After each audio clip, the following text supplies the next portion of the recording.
जय हिंद दोस्तों एक बार फिर से आप सभी का स्वागत है हमारी इस ज्ञान की दुनिया में। दोस्तों आज के हमारे इस वीडियो में हम आपको सुनाएंगे शिव महापुराण श्री रुद्र संहिता के तृतीय खंड के अध्याय 41वें की कथा, जिसमें मंडप के वर्णन व देवताओं के भय के बारे में बताया गया है। ब्रह्मा जी बोले, हे मुनिश्रेष्ठ नारद, तुम भी भगवान शिव की बारात में सहर्ष शामिल हुए थे। भगवान शिव ने श्री हरि विष्णु से सलाह करके सबसे पहले तुमको हिमालय के पास भेजा। वहां पहुंचकर तुमने विश्वकर्मा के बनाए दिव्य और अनोखे मंडप को देखा तो बहुत आश्चर्यचकित रह गए। विश्वकर्मा द्वारा बनाई गई विष्णु ब्रह्मा समस्त देवताओं की मूर्तियों को देखकर यह कह पाना कठिन था कि ये असली हैं या नकली।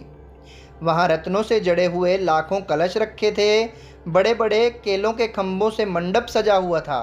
तुम्हें वहां आया देखकर शैलराज हिमालय ने तुमसे पूछा कि देवऋषि क्या भगवान शिव बारात के साथ आ गए हैं? तब तुम्हें साथ लेकर हिमालय के पुत्र मैनाक आदि तुम्हारे साथ बारात की अगवानी के लिए आए। तब मैंने और विष्णु ने भी तुमसे वहाँ के समाचार के बारे में पूछा। हमने तुमसे यह भी पूछा कि शैलराज हिमालय अपनी पुत्री पार्वती का विवाह भगवान शिव से करने के इच्छुक हैं या नहीं। कहीं उन्होंने इसका इरादा बदल तो नहीं लिया है। यह प्रश्न सुनकर आप मुझे विष्णु जी और देवराज इंद्र को एकांत स्थान पर ले गए और वहां जाकर तुमने वहां के बारे में बताना शुरू किया। तुमने कहा कि हे देवताओं, शैलराज हिमालय ने विश्वकर्मा से एक ऐसे मंडप की रचना करवाई है जिसमें आप सभी देवताओं के जीते जागते चित्र लगे हुए हैं। उन्हें देखकर मैं तो अपनी सुध-बुध ही खो बैठा था। इसे देखकर मुझे यह लगता है कि गिरिराज आप सब लोगों को मोहित करना चाहते हैं।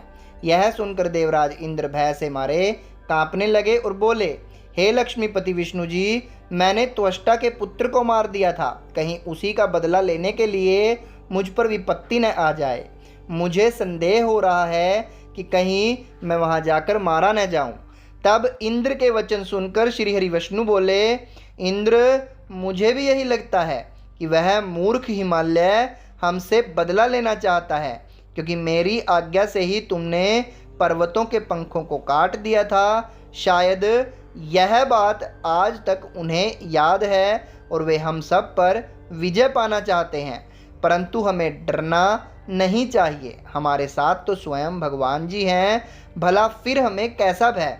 हमें इस प्रकार गुपचुप बातें करते देखकर भगवान शिव ने लौकिक गति से हमसे बात की और पूछा, हे देवताओं, क्या बात है? मुझे स्पष्ट बता दो। शैलराज हिमालय मुझसे अपनी पुत्री पार्वती का विवाह करना चाहते हैं या नहीं? इस प्रकार यहाँ व्यर्थ बातें करने रहने से भला क्या लाभ? भगवान शिव के इन वचनों को सुनकर नारद तुम बोलो, हे देवाधिदेव शिवजी, गिरिराज नंदिनी पार्वती से आपका विवाह तो निश्चित है, उसमें भला कोई विघ्न बाधा कैसे आ सकती है? तभी तो शैलराज हिमालय ने अपने पुत्रों मैनाक आदि को मेरे साथ बारात की अगवानी के लिए यहाँ भेजा है। मेरी चिंता का कारण दूसरा है। प्रभु, आपने मुझे हिमालय के यहाँ बारात के आगमन की सूचना देने के लिए भेजा था। जब मैं वहाँ पहुँचा तो मैंने विश्वकर्मा द्वारा बनाए गए मंडप को देखा।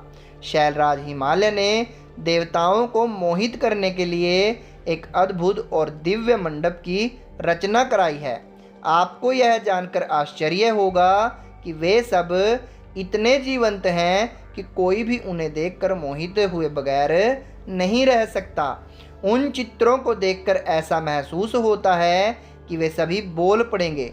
प्रभु, उस मंडप में श्रीहरि, ब्रह्मा जी, देवराज इंद्र सहित सभी देवताओं, ऋषि मुनियों सहित अनेक जानवरों और पशु पक्षियों के सुंदर व लुभावने चित्र बनाए गए हैं।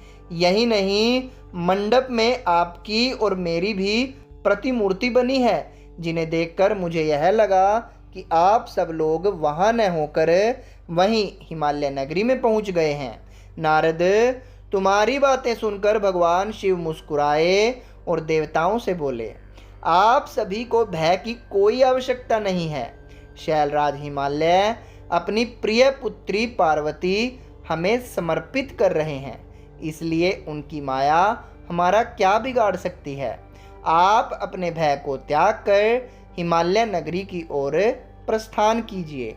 भगवान शिव की आज्ञा पाकर सभी बाराती भय मुक्त होकर उत्साह और प्रसन्नता के साथ पुनः फिर से नाचते गाते शिव बारात में चल दिए। शैलराज हिमालय के पुत्र मैनाक आगे आगे चल रहे थे और बाकी सभी उनका अनुसरण कर उनके पीछे पीछे चल रहे थे। इस प्रकार बारात हिमालयपुरी जा पहुंची। तो दोस्तों यहाँ पर समाप्त होता है हमारा आज का अध्याय 41। कल फिर मिलेंगे आपको 42वें अध्याय के साथ। तब तक के लिए जय हिंद, जय भारत।